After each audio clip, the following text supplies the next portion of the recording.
मेरी शादी की पहली रात को मेरे पति ने मुझसे पूछा, मुझसे प्यार करती हो?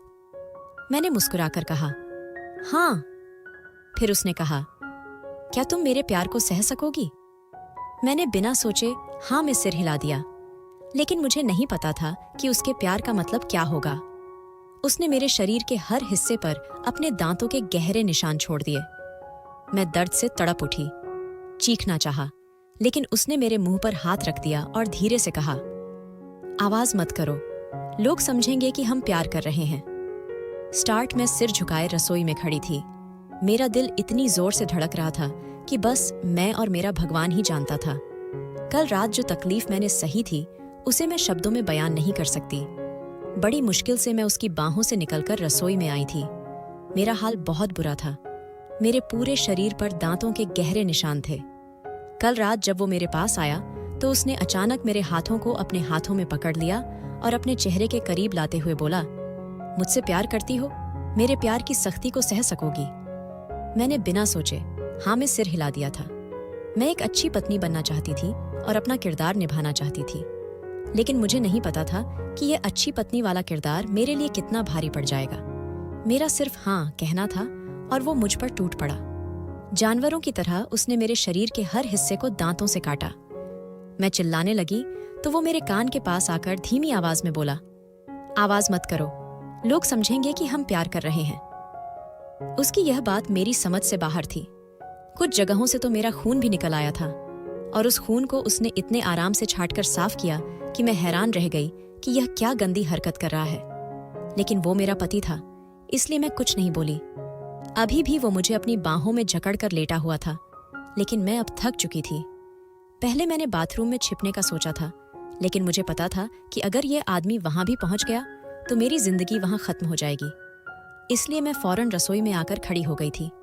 मुझे बहुत जोर की भूख लग रही थी, लेकिन चूल्हा नए तरीके का था। यह घर नहीं, बल्कि एक शानदार महल था। मुझे समझ नहीं आ रहा था कि मेरे मम्मी पापा को इतना अच्छा और अमीर घर का रिश्ता कैसे मिल गया। मैंने चूल्हा जलाने की बहुत कोशिश की, लेकिन मुझसे कुछ नहीं हुआ। मेरे हाथ बार बार गलत जगह जा रहे थे। आखिर में मैंने चूल्हा एक तरफ छोड़ दिया और चुपचाप एक कोने में बैठ गई। मैं ऊपर वाले से दुआ करने लगी कि कोई नौकर ही जाग जाए। इतना बड़ा घर था, मैं इतना तो समझ गई थी कि यहाँ ढेर सारे नौकर होंगे। मैं अभी डाइनिंग टेबल पर सिर रखे बैठी थी, तभी अचानक रसोई के दरवाजे पर आवाज हुई। मैंने सिर उठाकर देखा तो मेरे पति शर्टलेस खड़े थे। उनके चेहरे पर गहरी मुस्कान थी और हाथ सीने पर बंधे थे। उनकी मुस्कान देखकर मैं डर से कांप उठी और अपनी जगह से घबराकर खड़ी हो गई। मेरे चेहरे पर डर छा गया था। वो मुझे देखते हुए अचानक प्यार भरे लहजे में बोले, मेरी जान, तुमने कमरे से बाहर आने की कोशिश ही क्यों की? जब तुम जानती हो कि तुम्हें यहाँ का कुछ नहीं पता, तो मुझे पता है कि तुम्हारी यह हरकत मुझे कितनी बुरी लगी है। यह कहते कहते वो मेरे बिल्कुल पास आ गए। मैं बहुत ज्यादा डर चुकी थी। मेरा दिल चाह रहा था कि अभी इस घर से भाग जाऊं, क्योंकि रात की उसकी सख्ती मैं नहीं भूली थी। उसने मेरी कमर को अपनी बाहों में जकड़ लिया और मुझे अपने करीब करते हुए बोला, मैं क्या पूछ रहा हूँ, जवाब दो। अब उसका चेहरा सख्त हो रहा था और आंखों में गुस्सा दिखने लगा था। मैं बहुत डर गई थी और हकलाते हुए बोली, मुझे भूख लग रही थी, इसलिए मैं नीचे आ गई, लेकिन मुझसे यह चूल्हा नहीं जल रहा। मैंने ये शब्द बहुत मुश्किल से बोले थे। मेरी बात सुनकर उसने गहरी नजर मेरे शरीर पर डाली और फिर चूल्हे की तरफ देखते हुए बोला, ऐसा क्यों लग रहा है कि मेरी प्यारी पत्नी झूठ बोल रही है? मैं उसकी पीठ को बेबस नजरों से देख रही थी। मैं कहाँ फंस गई थी? मुझे कुछ समझ नहीं आ रहा था। लगभग शादी से एक हफ्ता पहले मम्मी और पापा बहुत खुश होकर घर आए थे। मैं उन्हें हैरानी से देख रही थी। अचानक मम्मी ने मेरा माथा चूमा और मुझे देखते हुए बोली, मेरी बेटी ने बहुत अच्छे नसीब लिए हैं। देखो कितना अच्छा रिश्ता बैठे बिठाए मिल गया। हाँ, उन्हें शादी की थोड़ी जल्दी है, लेकिन हमें कोई परेशानी नहीं। मेरा दामाद लाखों में एक हीरा है। मैं उन्हें पूरी तरह बताऊंगी। हम बहुत गरीब परिवार से थे। पापा रेलवे स्टेशन पर काम करते थे और मम्मी लोगों के घरों में जाकर बर्तन साफ करती थी। जब अचानक इतने बड़े घर का रिश्ता मिला तो वो खुशी से फूले नहीं समाए और फौरन हाँ कर दी। सिर्फ एक हफ्ते में शादी की सारी तैयारियां पूरी हो गईं और मैं इस घर में आ गई। लेकिन अब न जाने क्यों मुझे यहाँ आकर अपने पति से बहुत डर लग रहा था। जब मैंने उसे दूल्हा बनते देखा था तो मैं अपना दिल हार बैठी थी। लेकिन कल रात जो उसके साथ गुजरी उसे याद करके मेरे रोंगटे खड़े हो रहे थे। उसने चूल्हा जला दिया और अब उस पर चाय बनाने के लिए पानी रख रहा था। मैं घबराकर बोली, आप नहीं करें, मैं बना लूंगी। मैं अचानक डर गई थी कि कहीं यह आदमी मुझे इस बात की सजा न दे दे। मेरी बात सुनकर वो गहरे से मुस्कुराया और सिर नामे हिलाते हुए बोला, हाँ, बहुत जल्द अपनी पत्नी के हाथ का नाश्ता भी खाऊंगा, लेकिन आज मैं खुद अपने हाथों से तुम्हारे लिए नाश्ता बनाता हूँ। रात भर मेरे प्यार की सख्ती को सहा है, कुछ इनाम तो बनता है। मैंने सिर झुका लिया। मैं बहुत ज्यादा घबरा रही थी। एक बात थी, भले ही मैं गरीब घर से थी, लेकिन भगवान ने मुझे बहुत खूबसूरत बनाया था। मेरे लिए कई रिश्ते आए थे, हाँ, लेकिन इतने अमीर घर से कभी नहीं आया था। यही वजह थी कि मम्मी पापा ने ज्यादा सोचने समझने का वक्त नहीं लिया और 1 हफ्ते में ही मुझे विदा कर दिया। कुछ ही देर में उसने बहुत अच्छा पराठा और चाय बना ली। मेरा इरादा आमलेट खाने का भी था, लेकिन मैंने अपनी जबान से कुछ नहीं कहा। पराठा और चाय मेरे सामने रखते हुए वो बोला, अब बताओ, सालन से पराठा लोगी या तुम्हारे लिए आमलेट बना दूं? मेरी जबान उसके होठों पर आ गई थी। एक पल के लिए मेरा दिल चाहा कि मैं मुंह खोलकर बोल दूं, लेकिन फिर मैं झिझक गई और सिर नामे हिलाते हुए बोली, नहीं नहीं, कोई जरूरत नहीं, मैं चाय से ही पराठा खा लूंगी। वो मेरे बालों में हाथ फेरते हुए बोला, नहीं स्वीटहार्ट, बोलो क्या चाहिए। अब मुझे थोड़ी घबराहट हुई, लेकिन मैंने हिम्मत करके अपनी जबान से कहा, मुझे आमलेट चाहिए। मेरे कहने की देर थी कि उसने फौरन मेरे लिए आमलेट भी तैयार कर दिया। मैं अब उसे हैरानी से देख रही थी, क्योंकि उसने अपने लिए तो नाश्ता बनाया ही नहीं। मैं फौरन बोली, आपने अपने लिए तो कुछ बनाया ही नहीं, आप इससे खा लें। लेकिन वो सिर नामे हिलाते हुए बोला, नहीं, तुम खाओ, मैं अभी कपड़े बदलूंगा और फिर ऑफिस के लिए निकल जाऊंगा। मेरे पास ज्यादा वक्त नहीं है, बस तुम्हारे पास बैठना चाहता था। और एक बात, कमरे से बाहर निकलने की अब दोबारा ऐसी हरकत मत करना। भूख लग रही हो तो कमरे के अंदर एक इंटरकॉम है, वहां से नीचे ऑन ऑर्डर दे देना। अगर तुमने कमरे से बाहर कदम रखने की हिम्मत की तो याद रखना, तुम्हारा पति नहीं बल्कि इस घर का मालिक मिलेगा। मुझे बिल्कुल पसंद नहीं कि कोई मेरे हुक्म की नाफरमानी करे। मैं बहुत परेशान होकर उसे देखने लगी कि वो मुझसे किस तरह की बात कर रहा था। मैंने चुपचाप नजरें झुका लीं और नाश्ता खाने लगी। 2-4 निवाले में ही मेरा दिल भर गया था, लेकिन अपने पति के सामने मैं एक शब्द नहीं बोल सकती थी, इसीलिए चुपचाप नाश्ता निगल लिया। नाश्ता खाते ही वो अपनी जगह से खड़ा हो गया और मेरी कलाई पकड़कर कमरे की तरफ बढ़ा। मेरा दिल एक बार फिर जोर जोर से धड़कने लगा, क्योंकि मुझे डर था कि कहीं वो फिर मुझ पर वही जुल्म न ढाए। लेकिन शुक्र था कि कमरे में आने के बाद वो मुझे छोड़कर बाथरूम चला गया। मैंने राहत की सांस ली। कुछ देर बाद वो बाथरूम से बाहर आया तो तौलिया लपेटे हुए था। मुझे बहुत शर्मिंदगी हुई। मैंने फौरन सिर झुका लिया। वो हंसते हुए बोला, अब क्या शर्म, हमारा तो रात में ही हर पर्दा हट गया था। मेरे गाल जल उठे। वो फिर हंसते हुए बोला, तुम शर्मा रही हो, मुझे हैरानी हो रही है।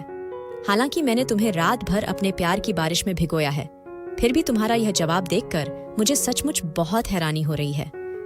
मैंने कुछ नहीं कहा, बस चुपचाप उसकी बात सुन ली। थोड़ी देर बाद वो कपड़े पहनकर मेरे सामने खड़ा हो गया। 3 पीस सूट में वो बहुत खूबसूरत लग रहा था, लेकिन कोई भी उसके इस खूबसूरत चेहरे के पीछे की हकीकत को नहीं जानता था।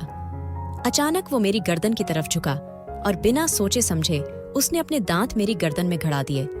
मेरा दम निकलने वाला हो गया। मैं अचानक तड़प उठी और उसकी पीठ पर मुक्के मारे ताकि वो मुझे छोड़ दे, लेकिन वो ऐसा हो गया जैसे उसे कोई फर्क ही न पड़ता हो। और फर्क पड़ता भी कैसे? मैं एक नाजुक लड़की थी और वो एक मजबूत शरीर वाला आदमी था। उसकी बॉडी से ही पता चल रहा था कि वो नियमित जिम करता है। अपनी मर्जी से वो मेरे पीछे से हटा। मेरी गर्दन का खून उसके होंठों पर लगा था। एक मुस्कान मेरी तरफ फेंककर वो बाहर चला गया। मैंने फौरन अपना खून रोका और जल्दी से बाथरूम जाकर उस जगह को धोया। न जाने ये आदमी मेरे साथ क्या करना चाहता था, मुझे कुछ समझ नहीं आ रहा था। मैं चुपचाप बिस्तर पर बैठकर अब रोने लगी। मुझे खुद पर गुस्सा आ रहा था कि मैंने अपने मम्मी पापा से यह क्यों नहीं कहा कि एक बार लड़के की जांच पड़ताल कर लें। वो कैसा है, कहाँ उठता बैठता है, अमीर तो है, लेकिन उसके बारे में जांच लें। लेकिन मैं शायद लालच के हाथों मजबूर हो गई थी। मम्मी पापा के मुंह से सुनकर मैं भी हवा में उड़ने लगी थी कि वो कोठी बंगले वाला है। मैंने जिंदगी में कभी ऐसी आराम की जिंदगी नहीं देखी थी। मेरी भी बाकी लड़कियों की तरह यही ख्वाहिश थी कि जिस लड़के से मेरी शादी हो वो बहुत अमीर हो। लेकिन अब जब अमीर आदमी मिल गया और उसकी दरिंदगी मैंने झेली तो मेरे होश उड़ गए। मैं दिल ही दिल में बोली कि इससे तो मेरे पापा अच्छे हैं, भले ही 2 वक्त की रोटी बड़ी मुश्किल से खिलाते हों, लेकिन मम्मी को इतनी तकलीफ कभी नहीं देते। अमीर इंसान के साथ रहना भी बहुत मुश्किल काम है। उसकी अलग अलग ख्वाहिशें होती हैं जो एक बीवी को पूरी करनी पड़ती हैं। काफी देर तक मैं रोती रही। अचानक मेरे पास रखा टेलीफोन जोर जोर से बजने लगा। मैंने परेशान होकर टेलीफोन की तरफ देखा। मुझे समझ नहीं आ रहा था कि इसे उठाऊं या नहीं, लेकिन फिर मैंने सोचकर रिसीवर उठाया और कान से लगाया। तभी मेरे पति की भारी आवाज मेरे कानों से टकराई। किस खुशी में आंसू बहाए जा रहे हैं? ऐसा क्या मैंने तुम्हारे साथ जुल्म कर दिया कि तुम ऐसे रो रही हो जैसे मैं मर गया हूं? उसकी ऐसी बात सुनकर मेरा दिल दहल गया। मैंने बिना सोचे चारों तरफ नजर घुमाई। आखिर उसे कैसे पता चला कि मैं रो रही हूं? मैं कुछ कहती इससे पहले वो बोला, एक बात याद रखना लड़की, तुम पर 24 घंटे मेरी नजर है। अगर अब मैंने तुम्हारी आंख से एक भी आंसू गिरते देखा तो मैं तुम्हारी जान ले लूंगा। मैं बहुत डर गई और जी बोलकर रिसीवर रख दिया। अब तो मैं पूरी तरह सिहर चुकी थी। चारों तरफ ऐसे नजरें घुमा रही थीं जैसे मैं अपने ही कमरे में किसी चोर की तरह रह रही हूं। वक्त धीरे धीरे गुजरने लगा। एक कमरे में रहते रहते मुझे अब घुटन होने लगी थी। दोपहर के 3 बज गए थे। मेरा दिल चाह रहा था कि कमरे से बाहर चली जाऊं, लेकिन मैं जानती थी कि वो आदमी मुझे किसी कीमत पर इस गलती को माफ नहीं करेगा। मुझे अब भूख भी सताने लगी थी, इसलिए मैं अपनी जगह से उठी और सामने लगे इंटरकॉम की तरफ बढ़ी। कांपते हाथों से मैंने इंटरकॉम उठाया और कान के पास लगाया। मेरा दिल बहुत घबरा रहा था। मैं कुछ कहती इससे पहले एक औरत की आवाज मेरे कानों से टकराई। हाँ मैडम, आपका क्या ऑर्डर है? मैंने धड़कते दिल से बस इतना कहा, मुझे भूख लग रही है, कुछ खाने के लिए ला दो। कुछ पल वहां खामोशी छाई रही। फिर वही औरत की आवाज आई, मैडम बताएं आप क्या खाएंगी, हम अभी आपके लिए ला देंगे। मैं घबराकर बोली, जो भी है आप मुझे ला दें, मुझे बहुत भूख लग रही है। ये कहते ही मैंने इंटरकॉम रख दिया। मुझे बात करना भी नहीं आ रहा था। हमारे घर में ऐसे फोन नहीं होते थे। ये घर बहुत शानदार था, लेकिन अब मुझे यहाँ बहुत डर लग रहा था। लगभग 10 मिनट बाद कमरे के दरवाजे पर खटखटाहट हुई। मैंने कमरे का दरवाजा खोला तो सामने एक नौकरानी खाने की ट्रे थामे खड़ी थी। मैंने रास्ता दिया तो वो अंदर आ गई और ट्रे रखते हुए बोली, मैडम आगे से आप खाने का मेन्यू तय कर लीजिएगा। ये मैंने आपके लिए अभी हल्का फुल्का बना दिया है, और आप रात में क्या खाएंगी मुझे अभी बता दें। मैं चुपचाप उसकी तरफ बढ़ी। जब मैंने ट्रे हटाई तो उसमें कई तरह के सालन थे, साथ में चावल भी थे और रोटी भी थी।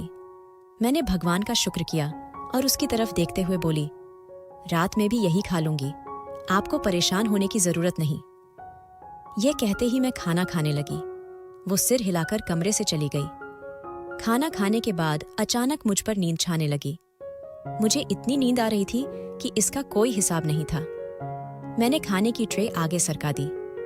पानी गिलास में डालकर मैं बिस्तर पर लेट गई। नींद के ऐसे झोंके आ रहे थे कि मैं खुद हैरान रह गई। अभी थोड़ी देर पहले मैं बिल्कुल ठीक थी।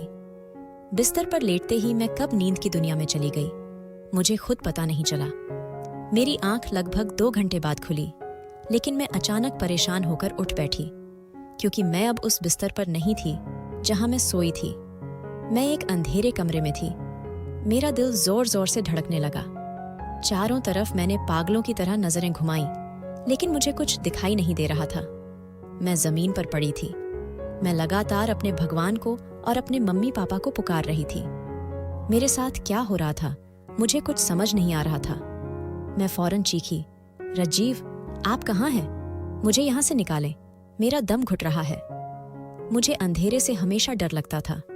मुझे लग रहा था कि अब मेरी सांस बंद हो जाएगी, इसीलिए मैं बहुत परेशान होकर चीख रही थी। मैंने अपने बाल भी नोचना शुरू कर दिया, क्योंकि मुझे सचमुच सांस नहीं आ रही थी। मैं अपनी जगह से खड़ी हो गई और गहरी गहरी सांसें लेने लगी। अभी मेरी आंखें बंद होती इससे पहले ही पूरा बेसमेंट रोशनी से भर गया। मैं जिस जगह थी वो घर का तहखाना था। मैंने घबराकर चारों तरफ नजर घुमाई। सामने दरवाजे के पास मेरे पति दरवाजे से टेक लगाए खड़े थे। मैं फौरन उनकी तरफ भागती हुई गई और बिना सोचे समझे उनके सीने से लगकर जोर जोर से रोने लगी, क्योंकि मैं अंधेरे में बहुत डर गई थी। उसने मेरी तरफ अपनी बाहें नहीं लपेटी। काफी देर तक अपना दिल हल्का करने के बाद मैं उससे अलग हुई तो उसके चेहरे पर डरावनी ठंडक थी। मैं कुछ कहती, इससे पहले उसने मेरे बालों को अपनी सख्त पकड़ में लिया। अपना चेहरा मेरे चेहरे के करीब लाते हुए बोला, किसकी इजाजत से तुमने नौकरों पर अपना फैसला छोड़ा? तुम्हें एक बार यह ख्याल नहीं आया कि मुझे फोन करके पूछ लो कि मैं दोपहर में क्या खाऊं? उसकी सख्त आवाज सुनकर मुझे अपनी रीढ़ की हड्डी में सिहरन महसूस हुई। मैं कुछ कहती, इससे पहले वो और बोला, इसके बाद अब तुम मेरे ही सीने से लगकर आंसू बहा रही हो। हालांकि मैंने तुम्हें सुबह ही कहा था कि मुझे तुम्हारी आंख में एक आंसू नहीं चाहिए। मैं उसकी बातें सुनकर बहुत घबरा गई।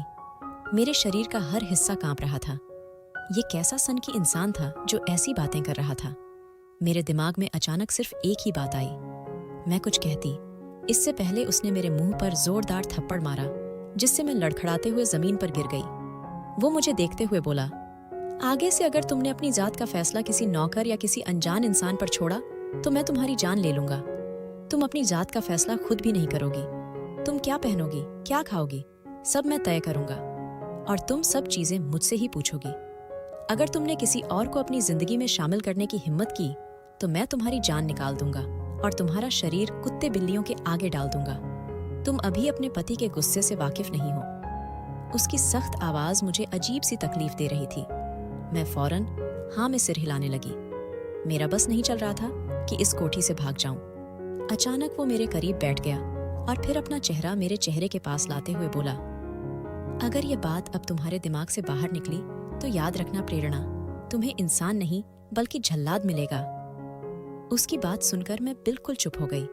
उसने मेरा बाजू पकड़ा और मुझे लेकर बाहर की तरफ बढ़ा। जैसे ही मैं बाहर आई मैंने राहत की सांस ली। शाम के साए अब ढलने लगे थे।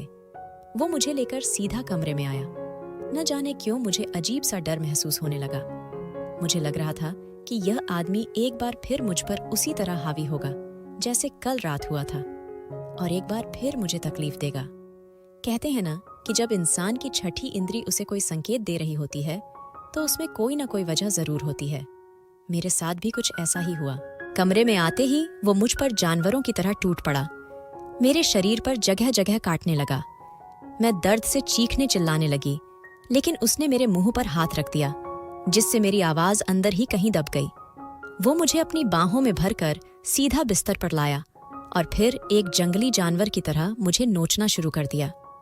कहने को वो मेरा पति था, उसकी इज्जत थी, लेकिन उसने मुझे किसी खिलौने की तरह इस्तेमाल किया और मेरी जात को तार तार कर दिया। काफी देर तक मुझे इस्तेमाल करने के बाद वो मुझसे अलग हुआ। मुझ में अब बिल्कुल जान नहीं बची थी। मैं पूरी तरह टूटकर एक तरफ पड़ गई। मेरा दिल रो रहा था। आंसू आंखों से निकल निकल कर शायद सूख गए थे। सिर्फ 2 रातों में ही इस आदमी ने मेरी जान हलकान कर दी थी। आगे की जिंदगी कैसे गुजरेगी, यह सोचकर ही मेरी जान हवा होने लगी थी। वो रात मेरे लिए और भी तकलीफ भरी थी। पहली रात को मुझे कम तकलीफ हुई थी, लेकिन इस रात उसने बिल्कुल भी रहम नहीं किया। सुबह की पहली किरण पर मेरी आंख खुल गई, लेकिन शरीर में इतना दर्द था कि मैं 1 इंच भी नहीं हिल पाई, इसलिए बेजान हालत में वहीं पड़ी रही। लेकिन मुझे नहीं पता था कि मेरे लिए यह भी एक तकलीफ वाली हरकत बन जाएगी। कुछ पल बाद उसने मुझे अचानक अपने करीब खींचा। मैंने परेशान होकर उसकी तरफ देखा तो उसने मेरा चेहरा अपनी सख्त हथेलियों में जकड़ लिया और मेरी आंखों में देखते हुए कहा, तुम्हें चाहिए कि तुम जल्दी से उठो और अपने पति के लिए कपड़े निकालो, लेकिन तुम हो कि ऐसे ही पड़ी हुई हो। मेरा दिल चाह रहा था कि इस आदमी को झकझोर दूं और कहूं कि जो नियम तुमने बनाए हैं पहले मुझे उनके बारे में बताओ, उसके बाद ही मैं तुम्हारे साथ आगे की जिंदगी शुरू करूंगी। लेकिन मेरे अंदर इतनी हिम्मत नहीं थी कि इस आदमी के सामने एक शब्द भी बोल सकूं। मैंने घबराकर हाँ में सिर हिलाया और उठने की कोशिश की, लेकिन उसने मेरे दोनों बाजुओं को जकड़ लिया और एक बार फिर मुझ पर झुकते हुए बोला, क्या मैंने अभी तुम्हें उठने के लिए कहा है? वो क्या करने वाला था, क्या चाहता था? मुझे कुछ समझ नहीं आ रहा था। वो आदमी एक पहेली था जिसे सुलझाना मेरे बस से बाहर था। वो मुझे देखते हुए बोला, चुपचाप लेटी रहो, जब तक मैं न कहूं अपनी जगह से हिलना भी मत। वो शायद मुझे अपने हुक्म पर चलाना चाहता था, लेकिन मैं उसे बताना चाहती थी कि मैं कोई कठपुतली नहीं हूं। मैं एक इंसान हूं, जिंदा इंसान, जिसके सीने में दिल है और उस दिल में कुछ एहसास हैं जो एक औरत अपने मर्द के लिए रखती है। लेकिन मैं कुछ नहीं बोल पाई, क्योंकि अगर मैं एक शब्द भी बोलती तो यह आदमी मुझे शायद जिंदा न छोड़ता। काफी देर तक वो मुझे अपनी बाहों में जकड़कर लेटा रहा, और शायद अब उसे एहसास हो गया था कि सचमुच काफी देर हो चुकी है। तो वो अपनी जगह से खड़ा हो गया और मुझे देखते हुए बोला, मैं नहाने जा रहा हूं, तुम मेरे कपड़े तैयार करो, काले रंग का ड्रेस निकालना। यह कहकर वो रुका नहीं और बाथरूम चला गया। मैं फौरन अपनी जगह से उठने लगी तो मुझे अपनी कमर में तेज दर्द महसूस हुआ, क्योंकि जिस तरह उसने मुझे दोबारा बिस्तर पर पटका था, मेरी कमर में शायद चोट लग गई थी। मैंने बड़ी मुश्किल से खड़े होकर अलमारी तक का रास्ता तय किया और जल्दी से उसके लिए कपड़े निकालकर ड्रेसिंग रूम में रख दिए, क्योंकि इस आदमी का कोई भरोसा नहीं था कि इस गलती पर भी वो मेरी जान गले से बाहर निकाल ले। मैं अब सोफे पर बैठ गई। दर्द से मेरा बुरा हाल हो रहा था। बार बार मेरी आंखों में आंसू आ रहे थे। थोड़ी देर बाद वो हमेशा की तरह तौलिया लपेटकर बाहर आया। मैंने उसकी तरफ एक नज़र डाली और सिर झुकाकर बोली, राजीव, मुझे बहुत दर्द हो रहा है, मेरी जान निकल रही है। मेरा लहजा अचानक कांप गया। उसने बिना सोचे मेरी तरफ देखा और सवाल करते हुए बोला, क्या हुआ? मैं फौरन बोली, मेरी कमर में बहुत दर्द हो रहा है, मेरी जान निकल रही है राजीव, मुझे सचमुच शायद चलने की वजह से और परेशानी हो रही है। उसने एक नज़र मेरे शरीर पर डाली और फिर सीधा ड्रेसिंग रूम चला गया। कपड़े बदल कर आया तो उसके हाथ में अब एक चादर थी। वो चादर मेरी तरफ लपेटते हुए उसने मुझे अचानक अपनी बाहों में उठा लिया। मैंने घबराकर उसकी तरफ देखा तो वो मुझे देखते हुए बोला, तुम्हारी हालत मुझे ठीक नहीं लग रही, मैं तुम्हें डॉक्टर के पास ले जा रहा हूं, वहां तुम्हारी मालिश वगैरह होगी तो तुम बेहतर महसूस करोगी। एक पल के लिए मुझे हैरानी हुई कि यह आदमी, जो मुझे कमरे से बाहर जाने की इजाज़त नहीं देता था, अपनी मर्जी से मुझे हर हुक्म देता था, वो मुझे घर से बाहर ले जा रहा था। मैं हैरानी से उसकी हर हरकत को देख रही थी। वो मुझे लेकर सीधा पोर्च में आया और अपनी गाड़ी की आगे वाली सीट पर बिठाते हुए बोला, डॉक्टर को घर भी बुला सकता था, लेकिन मेरे पास अभी ज्यादा वक्त नहीं है। मैं तुम्हें क्लिनिक छोड़कर सीधा ऑफिस जाऊंगा। अपना चेकअप वगैरह करवाकर तुम वहीं बैठी रहना। लगभग 1 घंटे बाद मैं वापस आकर तुम्हें यहां से ले जाऊंगा। मैंने सिर को हल्का सा हिलाया। थोड़ी दूरी के बाद वो मुझे लेकर एक हॉस्पिटल पहुंचा और एक नर्स को कुछ पैसे देते हुए बोला, इसे ध्यान से डॉक्टर मकेश के पास ले जाओ। उस नर्स ने मेरे शरीर पर एक नज़र डाली। मेरे चेहरे पर उसकी दरिंदगी के निशान थे। मैंने सिर झुकाया हुआ था। वो मेरा हाथ पकड़कर मुझे डॉक्टर मकेश की तरफ ले गई। वो धीमी आवाज में बोली, आप ठीक हैं? मैंने सिर को हल्का सा हिलाया तो वो मेरी कमर पर हाथ रखते हुए बोली, अगर और सहारे की जरूरत हो तो मैं व्हील चेयर मंगवाऊं?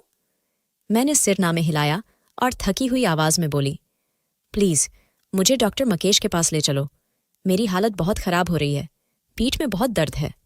वो मुझे लेकर सीधा एक केबिन के पास आई और दरवाजे पर खटखटाकर मुझे अंदर ले गई। लेकिन जैसे ही मेरी नज़र उस डॉक्टर पर पड़ी, मैं हैरानी से सामने बैठे शख्स को देखने लगी, क्योंकि वो शख्स बिल्कुल मेरे पति की शक्ल का था। मैं हैरान हो गई। मैंने एक नज़र उस नर्स को देखा और दूसरी नज़र उस डॉक्टर को देखा, जो मुस्कुराते हुए मुझे ही देख रहा था। वो अपनी जगह से खड़ा हुआ और मेरी तरफ आया। मेरा हाथ पकड़कर बोला, भाभी, मैं आपका देवर हूं, तुम जाओ, मैं इसे संभाल लूंगा। वो बोलकर मुझे बहुत ध्यान से कुर्सी पर बिठा चुका था। मैं अभी तक यकीन नहीं कर पा रही थी। न जाने क्यों मुझे लग रहा था कि यह शख्स ही मेरा पति है, बस नाटक कर रहा है। लेकिन एक बात उसमें अलग थी, उसके हाथ पर टैटू नहीं था, जबकि मेरे पति के हाथ पर टैटू था। इसी वजह से मैं थोड़ा सुकून महसूस कर पाई। वो मुझे देखते हुए बोला, क्या हुआ, आपके चेहरे पर यह निशान कैसे हैं? लेकिन अचानक वो बोलते बोलते रुक गया, क्योंकि उसकी नज़र मेरी गर्दन पर भी चली गई थी। वो नज़रें चुराते हुए बोला, आपने उनसे शादी क्यों की? उसके अचानक सवाल पर मैंने बिना सोचे उसकी तरफ देखा। कहने को वो उसका भाई था, फिर भी वो मुझसे ऐसा सवाल क्यों कर रहा था? मैं कुछ कहती, इससे पहले वो बोला, आपको भाई की हकीकत मालूम है? मैंने इस बार भी कुछ नहीं कहा। मैं चुपचाप उसे देखने लगी कि वो क्या पूछ रहा है। वो और कुछ कहता, इससे पहले मैं बोली, मेरी पीठ में बहुत दर्द हो रहा है। ये सवाल करके आप मेरे वक्त के सिवा कुछ नहीं बर्बाद कर रहे। प्लीज मेरा इलाज कर दें। मेरी बात सुनकर उसने सिर को हल्का सा हिलाया और अचानक एक महिला डॉक्टर को अपने कमरे में बुला लिया। उस महिला डॉक्टर ने भी मुझे एक नज़र देखा और फिर मुझे अंदर ले गई। मुझे उल्टा लिटाकर वो धीरे धीरे मेरी कमर पर कोई मरहम लगाने लगी। वो अचानक बोली, जानती हो मैं कौन हूं? मैंने सिरना में हिलाया तो वो मुस्कुराते हुए बोली, तुम्हारे पति की भाभी, यानी उसके छोटे भाई की बीवी और तुम्हारी देवरानी। हम दोनों पति पत्नी डॉक्टर हैं।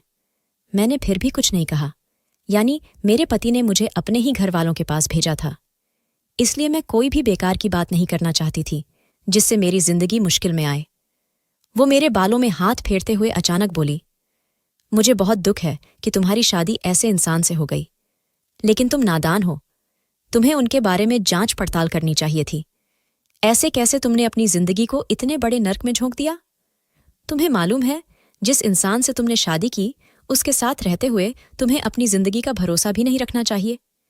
यह दर्द तो बहुत छोटी बात है मेरी जान। अब तुम अपने आप को बहुत मजबूत बनाओ। जब तक जिंदा हो तब तक अपने लिए लड़ो। कब तक तुम इस तरह बेइज्जत होकर यहां आओगी? मैंने हैरानी से उसकी तरफ देखा और बिना सोचे बोली, आपका मतलब क्या है? कौन मुझे मारेगा? और आप किस तरह की बातें कर रही हैं? मुझे उसकी बातें बहुत अजीब लगीं और चुभी भी, इसलिए मैं फौरन बोली। वो मेरी बात सुनकर हल्के से मुस्कुराई और सिर ना में हिलाते हुए बोली, कोई बात नहीं, मैं बस यूं ही बोल रही थी। बस अपना ख्याल रखना, और कभी भी तुम्हारा पति तुम्हारे साथ दरिंदगी करने की कोशिश करे तो हिम्मत से उसका सामना करना। ऐसे खुद को उसके हवाले करके उसे अपनी मनमानी नहीं करने देना। यह कहकर वो मुझे बाहर ले आई। डॉक्टर मकेश भी चुपचाप मुझे ही देख रहे थे। मैं अब थक चुकी थी। जब वो दोनों मुझसे इतनी हमदर्दी दिखा रहे थे तो मेरा भी हक बनता था कि मैं उनसे पूछूं कि वो बोलना क्या चाहते हैं। मैं डॉक्टर मकेश की तरफ देखते हुए बोली, आपके भाई को आने में आधा घंटा है। मैं आपसे कुछ सवाल करना चाहती हूँ। क्या आप मुझे अपनी छोटी बहन या अपना मरीज समझकर सच सच बताएंगे? मेरी बात सुनकर डॉक्टर मकेश ने अपनी चश्मे की आंखों से मुझे देखा और सिर हिलाते हुए बोला, बोलो, क्या बात है? कुछ पल मैं खामोश रही। मैं जानती थी कि अगर इस शख्स ने मेरे पति को इन बातों के बारे में बता दिया तो वो मेरी जान ले लेगा, मुझे कहीं का नहीं छोड़ेगा। सिर्फ अपना फैसला मैंने एक नौकरानी पर छोड़ा था तो उसने मुझे बेसमेंट में बंद कर दिया, मेरे चेहरे पर थप्पड़ मारा और फिर सारी रात मुझे तकलीफ दी। और अगर उसे पता चल गया कि मैंने उसके भाई से ऐसे सवाल किए हैं तो वो मुझे बिल्कुल नहीं छोड़ेगा। लेकिन मैंने हिम्मत नहीं हारी। मैं उसकी तरफ देखते हुए बोली, आपका भाई बहुत अजीब हरकतें करता है। दांत गाड़कर खून निकालता है और उसे छाटने लगता है। अजीब सी बेकार हरकतें करता है। अगर मैं उसके खिलाफ जरा सा भी कुछ करूं या अपनी जात के लिए अपनी मर्जी से कोई काम करूं तो वो जानवर बन जाता है। ये सब माजरा क्या है? वो ऐसा बर्ताव क्यों करता है? क्या उसके अतीत में कोई दर्द छिपा है या कोई और बात है? मेरी बात सुनकर डॉक्टर मकेश खामोश हो गए। कुछ देर कमरे में खामोशी छाई रही। अचानक उसकी बीवी बोली, जब तुमने यह शादी की थी क्या तुम्हारे घरवालों ने तुम्हारे पति के बारे में जांच पड़ताल की थी? उसकी कोठी में जाकर पता किया था कि यह कैसा इंसान है, या फिर उसके ऑफिस में पता करवाया था? मैंने सिर ना में हिलाया। वो मुझे देखते हुए और बोली, यह शादी कितने वक्त में हुई? मतलब तुम और वो कितने दिनों में एक दूसरे के हुए? ये रिश्ता कितने दिन तक चला? मैं फौरन बोली, सिर्फ 1 हफ्ता। मम्मी और पापा एक दिन घर आए थे और उन्होंने कहा कि तुम्हारे लिए एक बड़ी कोठी वाले का रिश्ता आया है और हमने हाँ कर दी है। मुझे नहीं मालूम कि मम्मी पापा ने उनके बारे में जांच पड़ताल की थी या नहीं। मुझे इस बारे में बिल्कुल पता नहीं है। मैं और कुछ कहती, इससे पहले जो बात मकेश ने कही उसे सुनकर मेरे पैरों तले जमीन खिसक गई। मैं अपनी जगह से बिना सोचे खड़ी हो गई और उसे हैरानी से देखने लगी। वो मुझे देखते हुए बोला, यही लालच इंसान को हमेशा डुबोता है। कहने को मेरे भाई के पास बहुत दौलत है। वो मुझसे बहुत प्यार करता है। मुझे अपनी बड़ी कोठी में रखेगा। मुझे अपने कारोबार में भी हिस्सा देगा। लेकिन मैं उसका साथ नहीं देता क्योंकि मुझे पता है कि वो कभी भी यह रूप फाड़ सकता है। तुम्हारे मम्मी पापा ने खुद तुम्हें नर्क में धकेला है। अब तुम्हें सारी जिंदगी उसके साथ ही गुजारनी पड़ेगी और यह सब तकलीफें सहनी पड़ेंगी। उसकी बात सुनकर मेरे पैरों तले जमीन खिसक गई। मैं बिना सोचे बोली, लेकिन ऐसा नहीं हो सकता। कोई इंसान ऐसा कैसे हो सकता है? यह झूठ है। आप मजाक कर रहे हैं। मैं अपनी जगह से बिना सोचे खड़ी हो गई। दर्द को तो जैसे मैं अब भूल ही गई थी।